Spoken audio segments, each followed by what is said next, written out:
ยุแห่งประเทศไทยจังหวัดแพร่ FM 91 เมกะเฮิรตซ์ให้ความรู้คู่ความสุขกราบก้มบังคมบาทปิยราชธิดาพระเสด็จสู่ฟ้าปวงประชาร่ำให้ครวญนานาพระกรณียกิจในดวงจิตทวินหวนทุกเราเศร้าในสวงพระคือดวงใจไทย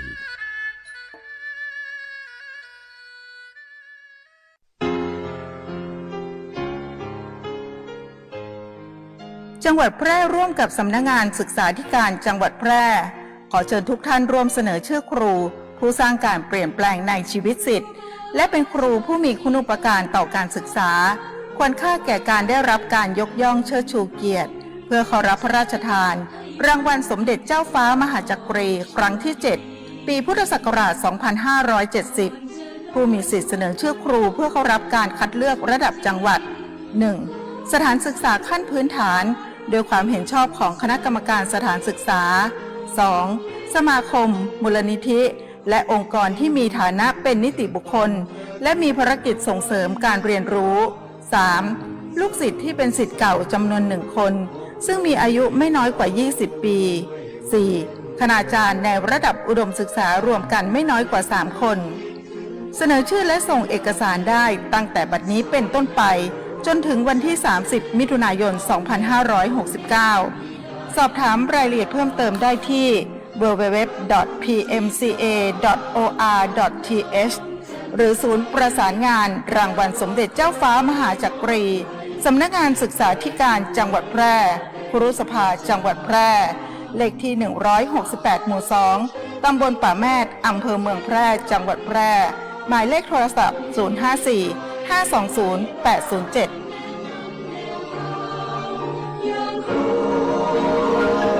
ปัจจุบันการเคลื่อนย้ายแรงงานระหว่างประเทศของไทยเริ่มเปลี่ยนแปลงโดยเฉพาะอย่างยิ่งการเคลื่อนย้ายแรงงานจากประเทศเพื่อนบ้านได้แก่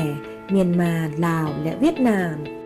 โครงสร้างของประชากรที่เปลี่ยนแปลงไปสู่สังคมสูงอายุจึงมีความจำเป็นที่ต้องนำแรงงานต่างด้าวมาทดแทนกำลังแรงงานไทยที่ยังไม่เพียงพอในหลายกิจการสำนักงานจัดหางานจังหวัดแพร่เป็นหน่วยงานหลักที่ให้บริการจัดหางานแก่ประชาชนทุกกลุ่มเป้าหมาย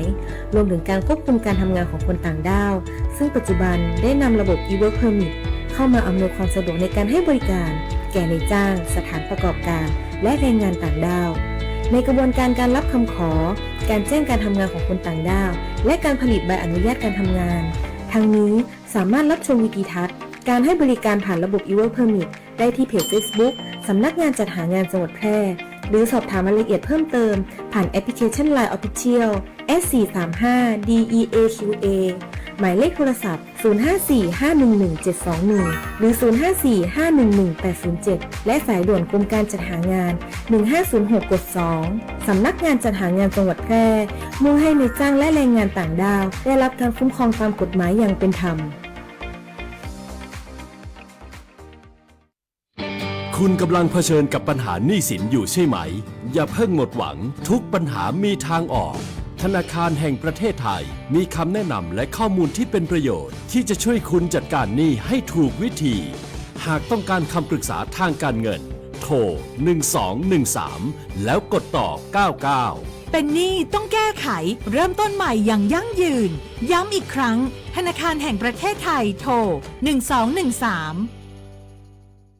ซื้อประกันภัยไม่ต้องรีบแค่เช็คชัดชัวร์ก็ลดเสี่ยง 1. เช็คใบอนุญาตตัวแทนและนายหน้าผ่านเว็บไซต์คปภ. 2. ชัดอ่านใบเสนอขายและรายละเอียดความคุ้มครองกรมธรรม์ประกันภัยให้ครบถ้วน 3. ชัวร์ช่องทางชำระเบี้ยจ่ายตามที่บริษัทรับรองอย่าลืมเก็บหลักฐานไว้ 3. ขั้นตอนง่ายๆสำหรับการซื้อประกันภัยครั้งต่อไปคนกลางโปร่งใสอุ่นใจได้สิทธิ์ครบสายด่วนคปภ. 1186 Line Official @OIC Connect คปภ.คุ้มครองผู้ทำประกันภัยคุ้มครองคุณผมคิดว่าลองเสพแล้วมันจะไม่เป็นอะไรแต่ตอนนี้ผมเสียทั้งความไว้ใจและเสียอนาคตชีวิตอาจพลาดแต่ไม่ควรถูกทิ้งผู้ติดยาเสพติดสามารถเข้ารับการบำบัดรักษาและฟื้นฟูในสถานพยาบาลของรัฐเพื่อเริ่มต้นชีวิตใหม่ได้อีกครั้ง พลาดได้รักษาได้ชีวิตไปต่อ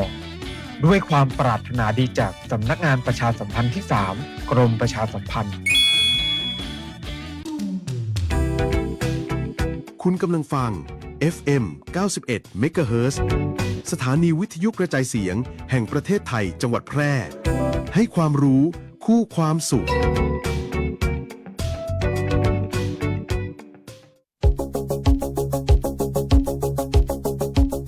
ข่าวสารฉับไวใกล้ตัวบริการทันใจร่วมแรงร่วมใจงานบ้านงานบุญประกวดราคาโปร่งใส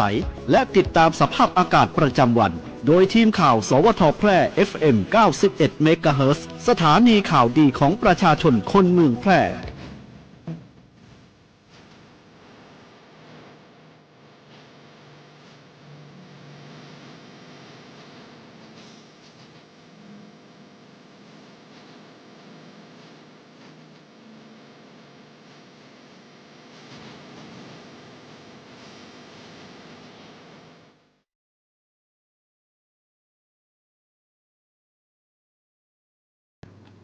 สวัสดีครับสถานีวิทยุกระจายเสียงแห่งประเทศไทยจังหวัดแพร่เสนอข่าวท้องถิ่นประจำวันจันทร์ที่ 29 มิถุนายน พุทธศักราช 2569 โดยมีหัวข้อข่าวดังนี้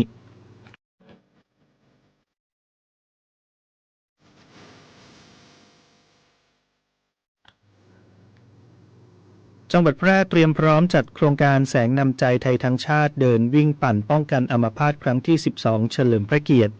สำนักงานสาธารณสุขจังหวัดแพร่แจ้งเตือนประชาชนเฝ้าระวังโรคไข้หูดับหลังพบผู้ป่วยพุ่งสูงขึ้น 33 รายและมีผู้เสียชีวิต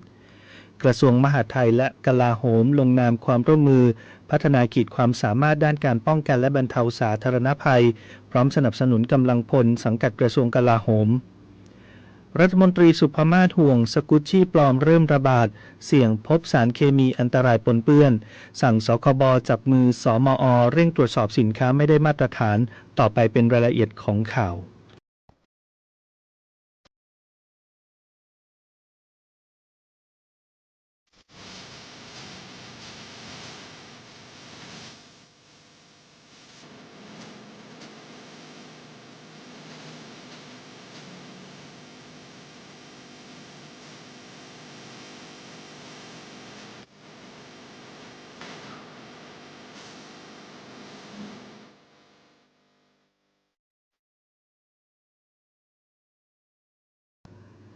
จังหวัดแพร่เตรียมพร้อมจัดโครงการแสงนำใจไทยทั้งชาติเดินวิ่งปั่นป้องกันอัมพาตครั้งที่ 12 เฉลิมพระเกียรติเชิญชวนประชาชนร่วมออกกำลังกายลดเสี่ยงโรคหลอดเลือดสมองนายสมชัยเลิศประสิทธิพันธ์ผู้ว่าราชการจังหวัดแพร่เป็นประธานการประชุมคณะกรรมการดำเนินงานโครงการแสงนำใจไทยทั้งชาติเดินวิ่งปั่นป้องกันอัมพาตครั้งที่ 12 เฉลิมพระเกียรติจังหวัดแพร่ที่ห้องประชุมธรรมโกสัยชั้น 2 สำนักงานสาธารณสุขจังหวัดแพร่เพื่อเตรียมความพร้อมบูรณาการการดำเนินงานและกำหนดแนวทางการจัดกิจกรรมของจังหวัดแพร่ให้เป็นไปด้วยความเรียบร้อยและสมพระเกียรติโดยที่ประชุมได้รับทราบความเป็นมาของโครงการซึ่งคณะแพทยศาสตร์ศิริราชพยาบาลมหาวิทยาลัยมหิดลโดยศูนย์โรคหลอดเลือดสมองศิริราชดำเนินการอย่างต่อเนื่องเป็นประจำทุกปีเพื่อเฉลิมพระเกียรติพระบาทสมเด็จพระเจ้าอยู่หัวและสมเด็จพระนางเจ้าพระบรมราชินีพร้อมสร้างความตระหนักรู้เกี่ยวกับโรคหลอดเลือดสมองส่งเสริมให้ประชาชนเห็นความสำคัญของการออกกำลังกายและปรับเปลี่ยนพฤติกรรมสุขภาพภายใต้แนวคิดสโตรก4โรค6พฤติกรรมรู้แล้วทำป้องกันได้นอกจากนี้ยังได้ร่วมพิจารณาแนวทางการดำเนินกิจกรรมทั้ง3ด้านประกอบด้วยการ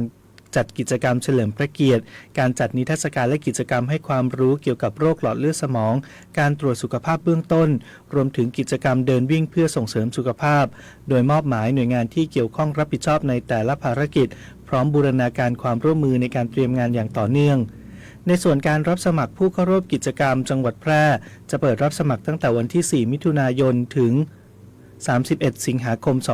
2569 โดยสามารถสมัครได้ทั้งผ่านระบบไทยรันสำหรับผู้สมัครออนไลน์และสมัครด้วยตนเองที่สำนักงานสาธารณสุขจังหวัดแพร่สำนักงานสาธารณสุขอำเภอทุกแห่งโรงพยาบาลและโรงพยาบาลส่งเสริมสุขภาพตำบลทั่วจังหวัดเพื่ออำนวยความสะดวกแก่ประชาชนในทุกพื้นที่สำหรับค่าสมัครบุคคลทั่วไปอายุ 18 ปีขึ้นไป 360 บาทต่อคนและเด็กและเยาวชนอายุ 7-18 ปีอัตรา 240 บาท โดยผู้สมัครจะได้รับเสื้อและบิบที่ระลึกสำหรับเข้าร่วมกิจกรรมทั้งนี้ค่าสมัครสามารถนำไปใช้สิทธิลดหย่อนภาษีได้2 เท่าตามหลักเกณฑ์ที่กำหนดซึ่งเป็นอีกหนึ่งแรงจูงใจให้ประชาชนร่วมเป็นส่วนหนึ่งของกิจกรรมเพื่อสุขภาพและการกุศล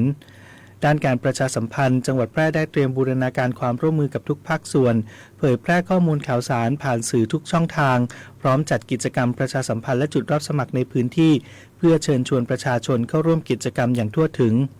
ผู้ว่าราชการจังหวัดแพร่ได้เน้นย้ำให้ทุกหน่วยงานบูรณาการการทำงานอย่างใกล้ชิดทั้งด้านการประชาสัมพันธ์การอำนวยความสะดวกในการรับสมัครการเตรียมความพร้อมสถานที่จัดกิจกรรมเพื่อให้ประชาชนได้เข้าถึงกิจกรรมได้อย่างทั่วถึงและให้การจัดงานเป็นไปด้วยความเรียบร้อยสมพระเกียรติและบรรลุวัตถุประสงค์ของโครงการทั้งนี้กิจกรรมเดินวิ่งของจังหวัดแพร่กำหนดจัดขึ้นในวันที่ 1 พฤศจิกายน 2569 ณ กาด3 วัยโดยจะมีการประชุมติดตามความคืบหน้าการดำเนินงานอย่างต่อเนื่องเพื่อให้การจัดกิจกรรมเป็นไปด้วยความพร้อมในทุกด้านและขอเชิญชวนประชาชนร่วมแสดงพลังแห่งความจงรักภักดีควบคู่กับการส่งเสริมสุขภาพและการป้องกันโรคหลอดเลือดสมองสำนักงานสาธารณสุขจังหวัดแพร่แจ้งเตือนประชาชนเฝ้าระวังโรคไข้หูดับหลังพบผู้ป่วยพุ่งสูงขึ้น33 รายและมีผู้เสียชีวิตนายแพทย์นพรัตน์วัชรกจรกุลนายแพทย์สาธารณสุขจังหวัดแพร่แจ้งเตือนพี่น้องประชาชนให้เพิ่มความระมัดระวังในการบริโภคเนื้อหมูอย่างเคร่งครัดเนื่องจากภายหลังเสร็จสิ้นเทศกาลสงกรานต์ที่ผ่านมาพบสถิติผู้ป่วยโรคไข้หูดับหรือโรคติดเชื้อ Streptococcus suisพุ่งสูงขึ้นอย่างรวดเร็วถึง33 รายและมีรายงานผู้เสียชีวิตแล้วจำนวน2 รายจากการติดตามสถานการณ์พบว่าพื้นที่ที่มีความเสี่ยงสูงในการแพร่ระบาดได้แก่อำเภอลองอำเภอเมืองแพร่อำเภอสูงเม่นอำเภอวังชินและอำเภอร้องกวางโดยสาเหตุหลักเกิดจากการรับประทานเนื้อหมูดิบหรือสัมผัสกับหมูดิบที่มีเชื้อปนเปื้อนซึ่งส่งผลให้เกิดอันตรายรุนแรงต่อร่างกายเสี่ยงต่อการสูญเสียการได้ยินและอาจถึงขั้นเสียชีวิตดังนั้นเพื่อให้ประชาชนมีความปลอดภัยจากโรคไข้หูดับสำนักงานสาธารณสุขจังหวัดแพร่จึงขอความร่วมมือให้ถือปฏิบัติตามข้อแนะนำโดยบริโภคเฉพาะเนื้อหมูที่ปรุงสุกด้วยความร้อนเท่านั้นแยกอุปกรณ์เครื่องครัวได้แก่เขียงและตะเกียบที่ใช้สัมผัสหมูดิบและหมูสุกออกจากกันอย่างชัดเจนไม่ใช้ปะปนกันเลือกซื้อเนื้อหมูจากแหล่งจำหน่ายที่ได้มาตรฐานและมีความน่าเชื่อถือสำนักงานสาธารณสุขจังหวัดแพร่จึงขอให้ประชาชนทุกท่านโปรดดูแลสุขอนามัยในการรับประทานอาหารเพื่อป้องกันอันตรายที่อาจเกิดขึ้นต่อชีวิตและสุขภาพของตนเองและครอบครัวกระทรวงมหาดไทยและกลาโหมลงนามความร่วมมือการพัฒนาขีดความสามารถด้านการป้องกันและบรรเทาสาธารณภัยและการสนับสนุนกำลังพลสังกัดกระทรวงกลาโหมในการใช้งานเครื่องจักรกลช่วยบรรเทาด้านสาธารณภัยให้เกิดประโยชน์และเรียนรู้รับมือภัยพิบัติอย่างทันท่วงทีนายอันสิทธิสัมพันธรัตน์ปลัดกระทรวงมหาดไทยพร้อมด้วยพลเอกธราพงษ์มลักคำปลัดกระทรวงกลาโหมเป็นประธานในพิธีลงนามบันทึกความเข้าใจ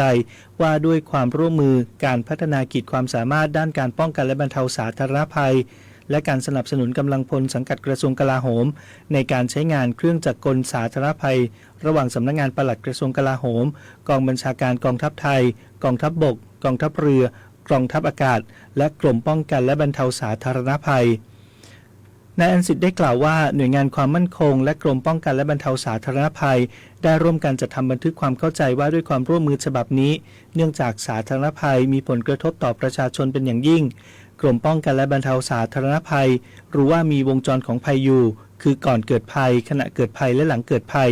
ซึ่งการลงนามคือก่อนเกิดภัยทุกคนต้องเตรียมพร้อมระดมสรรพกำลังเพื่อดูว่าศักยภาพมีขนาดไหนเมื่อมีแล้วต้องฝึกซ้อมแผนถ้าเป็นไปได้อาจมีการฝึกซ้อมร่วมกันระหว่างกองทัพไทยและเหล่าทัพต่างๆกับกรมป้องกันและบรรเทาสาธารณภัยเมื่อถึงเวลาภัยเกิดขึ้นจะได้ระลึกว่าซ้อมให้เสมือนจริงนี่คือสิ่งที่กรมป้องกันและบรรเทาสาธารณภัยยึดถือมาโดยตลอดนอกจากนี้เมื่อเกิดเหตุภัยขนาดใหญ่ที่ภาคใต้จะเห็นได้ว่าผู้บัญชาการทหารสูงสุดได้ไปบัญชาการเหตุการณ์ด้วยตนเองและบูรณาการร่วมกันโดยตอนขณะเกิดภัยมีความวุ่นวายแต่สุดท้ายเมื่อหลังเกิดภัยมีการฟื้นฟูและเยียวยาอย่างรวดเร็วประชาชนได้ชื่นชมการทำงานที่รวดเร็วของกองทัพและกรมป้องกันและบรรเทาสาธารณภัยที่ฟื้นฟูพื้นที่หาดใหญ่ให้กลับมาปกติโดยเร็วด้านพลเอกธราพงษ์กล่าวว่า การลงนามบันทึกความเข้าใจครั้งนี้ถือเป็นก้าวสำคัญของการบูรณาการความร่วมมือระหว่างหน่วยงานภาครัฐเพื่อส่งเสริมความพร้อมของกำลังคนพัฒนาความรู้และทักษะในการใช้งานเครื่องจักรกลสาธารณภัยรวมทั้งได้มีการแลกเปลี่ยนองค์ความรู้ประสบการณ์ที่เป็นประโยชน์ต่อการปฏิบัติงานร่วมกันกระทรวงกลาโหมได้ให้ความสำคัญกับการสนับสนุนด้านภารกิจบรรเทาสาธารณภัยอย่างต่อเนื่องและมีความเชื่อมั่นว่าการร่วมมือในครั้งนี้จะช่วยในการพัฒนาศักยภาพของ2หน่วยงานและเสริมสร้างความพร้อมในการรับมือกับสถานการณ์ภัยพิบัติและการช่วยเหลือประชาชนได้อย่างทันท่วงทีและมีประสิทธิภาพมากยิ่งขึ้นรัฐมนตรีสุภมาศห่วงสกุชชี่ปลอมเริ่มระบาดเสี่ยงพบสารเคมีอันตรายปนเปื้อนสั่งสคบจับมือสมอเร่งตรวจสอบสินค้าไม่ได้มาตรฐานนางสาวสุภมาศอิสระภักดีรัฐมนตรีประจำสำนักนายก